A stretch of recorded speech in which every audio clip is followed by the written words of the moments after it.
Welcome back, Nick Lenz's Comic Corner, Classics Last Non-Classics. This is episode number 369, and, well, no double shot, it's just a single shot episode. I'm making a little policy now. I might do this on occasion if I just have just one book ready to review. I'll review it. Because normally I just like to do double shots, but since I got one book, okay, fine. One book. Yeah, so it's not going to be a regular thing, per se, but this will happen on occasion. If I just have one book to review, ready to review, read it. But normal policy is that I review 2, occasionally 3, but I'm just going to review 1 right now. And what I'm reviewing is another DC Rebirth trade, and this is Batman Volume 1, I Am Gotham. This contains the first 6 issues of Batman Volume 3 and the Rebirth one-shot. All the issues in here are written by Tom King. In the case of the artwork, all the issues in this book, except for 2 of them, the Rebirth one-shot and issue 6, are done by David Finch. The Rebirth one-shot, the artwork and outlet's done by Michael Jensen. Yeah. This is Michael Jensen's artwork. It's actually really, really good. Now, this particular page I'm going to get to in a minute. But there's a... Let's see. There's a particular page that I really love to show off. But first, I want to show some David Finch artwork. Here's David Finch. Yeah, this is David Finch's artwork right here. Beautiful artwork. Yeah, Finch does a great job when it comes to drawing Batman. Yeah, it's one of 2 characters he loves to draw. The other, of course, is Moon Knight. Yeah, he loves drawing Moon Knight as well. Now, Finch himself just does the opening 5 issues, and then for some reason, I don't know why, for some reason the last issue is not done by him at all. It's actually done by somebody else. Yeah, I don't know why. It's just that that's the way it is. The last issue is done by Ivy Reyes, the guy who's known for doing some Green Lantern work. This is Ivy Reyes artwork right here. Yep, this is Ivy Reyes. The page I'm going to show off is a page, I love seeing this type of page showing off time and time again. This is actually one of my favorite styles of artwork. And it's a 2-page splash of the Batcave. Yes, this by far is one of my favorite styles of 2-page spreads for Batman. When you show off the awesomeness that is the Batcave, yeah, that means that, yeah, we're going to be looking forward to seeing a lot of the Batcave from this time forward. Now, I should point out that Michael Jensen is actually one of the very few artists I've ever actually seen do this. Greg Capullo has done this several times. Neil Adams was known for doing this famously back in the 70s. Jim Lee has done this for like 1 issue of All-Star Batman. I've heard as far as I know, Patrick Gleason has done it, but not many artists who's done, well, mainly either Batman or any of the other Batman titles has actually a 2-page spread of the Batcave. Shows up how nice the Batcave looks, and I've actually mentioned this on a live show I did today, that I think DC should do a one-shot that gives sort of a tour of the Batcave, and just kind of explains exactly where Batman got these nice fancy things like the Joker card, the T-Rex, and basically about the other stuff that's in the Batcave. Heck, one of the things I really love about this particular thing, it feels a bit nostalgic for me, for someone who's a fan of the Batman animated series. And look at this. Look at this Batmobile. Does this remind you of the Batman animated series Batmobile? Yeah. That's the thing about the comics when it comes to Batman. You don't see the Batmobile that much. During the New 52, when it comes to Bat books, the Batmobile was generally seen whenever it did show up. As far as I know, I think just in the pages of Batman, they had the Batwing show up in either Detective Comics or either Dark Knight. Excuse me. Never hardly a place else. But that's the way it was when it comes to Batman's vehicles. But I love the whole bat symbol on the hood. Yeah, that's actually a nod to classic style Batman. Now, in the back of this particular trade, they do give there is a description of the new Bat costume designed by Greg Capullo. He says the cowl The full nose cowl is reminiscent of the Dark Knight Returns armor and the 1943 serial. Yep. And the black and cape comes around the point around his shoulders. Yellow outline bat symbol. My guess is it's actually a nod to Neil Adams. I'm actually going to talk to Ricky Polo about. I'm hoping to see Megan. We'll talk about the new bat costume, and of course the fangs fangs on the front, wings, and this is for the bat belt, the utility belt. Now there are various different variant covers in this trade. You have let's see, you have a variant cover done by this one's Howard Porter. This one's Jim Lee. This one is Neil Adams and Jeremy Cox. Over here you have Raphael Albuquerque, who is the artist on Batgirl right now. Ed Baines and Fako Pusuna, I think that's how you pronounce the person's name. Yeah, I think so.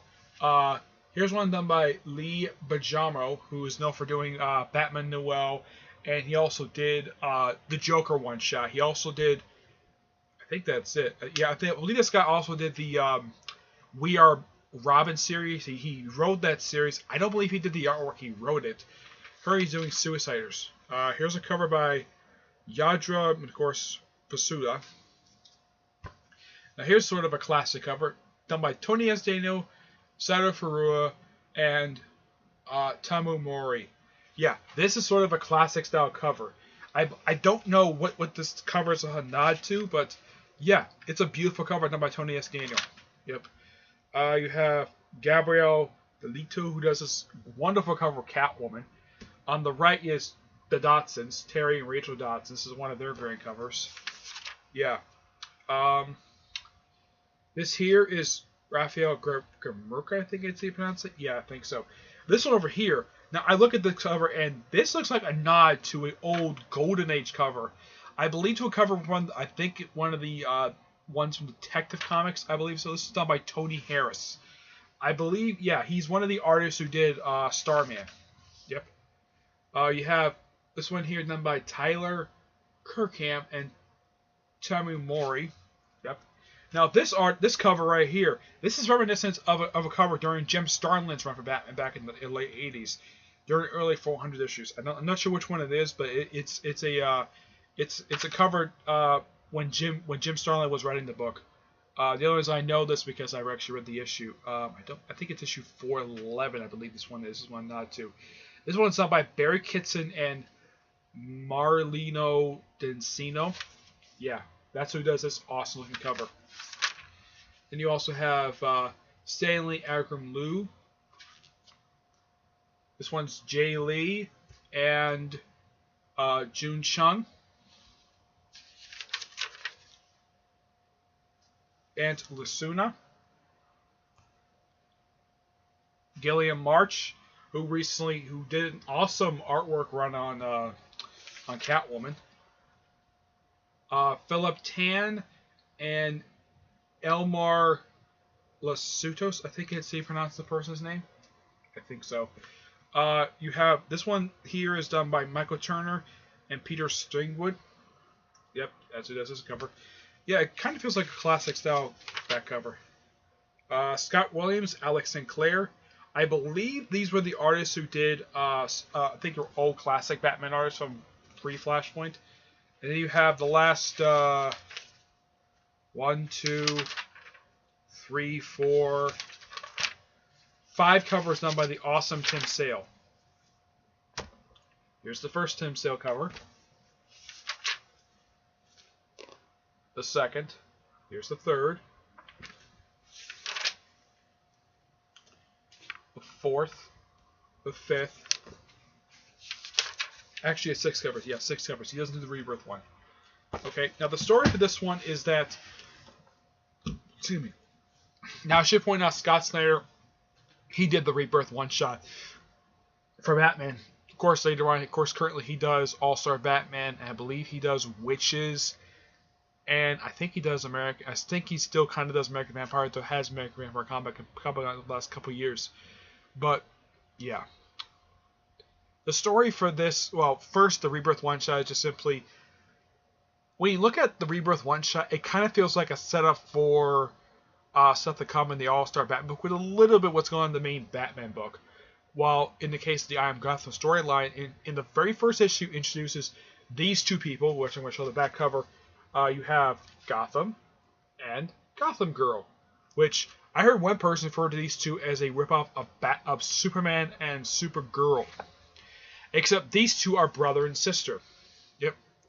And they work with Batman for a bit, and about halfway through the storyline, now in issue 2, they bring in Solomon Grundy. Basically his first post-Flashpoint appearance on the regular Earth, not in Earth 2. That's a different version of Solomon Grundy. We also get a chance to see Hugo Strange and Psycho Pirate. Yep. 2 JSA villains. Though Solomon Grundy has fought Batman before, so he's kind of that Batman villain. Hugo Strange is nice to see him. And then, of course, you have it where Gotham goes crazy and the M gets killed. He has to be stopped by the Justice League because, well, he's rampaging through Gotham. And then you do the storyline of Gotham Girl Year 1, in a way. That's what the story is called. Basically, she basically trims down her beautiful hair to being very thick. Kind of looks like a military style cut. And just goes around just fighting crime.